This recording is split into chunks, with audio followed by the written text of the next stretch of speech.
Protesting the prolonged 3-month suspension of their financial assistance, social welfare beneficiaries staged a demonstration at the Mandi block headquarters today and locked the main gate of the block development officer office, demanding the immediate disbursement of the pending funds.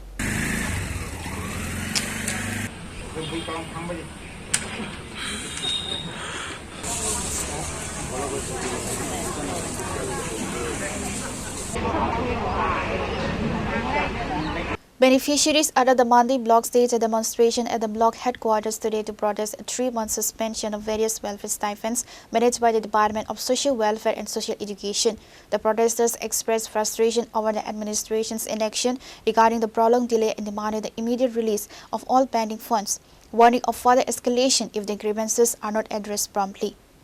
আমরা 3 মাস গত হয়ে আছে আমরা আজকে জুলাই মাস 3 মাস গত হয়েছে 2000 টাকা কইরা এখন পর্যন্ত কোনো খোঁজ খবরই নাই অবরোধ করতে না এখানে ডেপুটেশন দিব এটা সঠিক আমরা কিছু জানা চাইছে না এখন পর্যন্ত আমরা তো অসহায় লোক 3 মাস গত হয়েছে কত কিছু আমরা ভুগতাছে শুধু আমরা বাতার উপর নির্ভর আমরা বুড়া বাতা আমরা কি কাজ করতাম পারি কিছু কাজ করতাম পারি না যখন সরকার বাহাদুর থেকে আমরা 2000 টাকা কইরা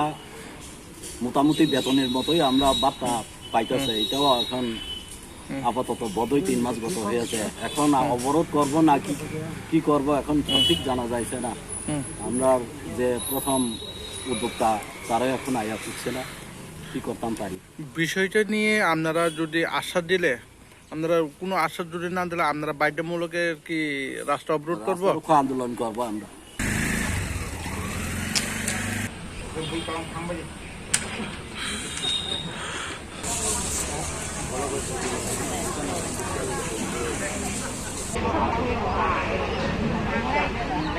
Pure Report, Chini Khorang.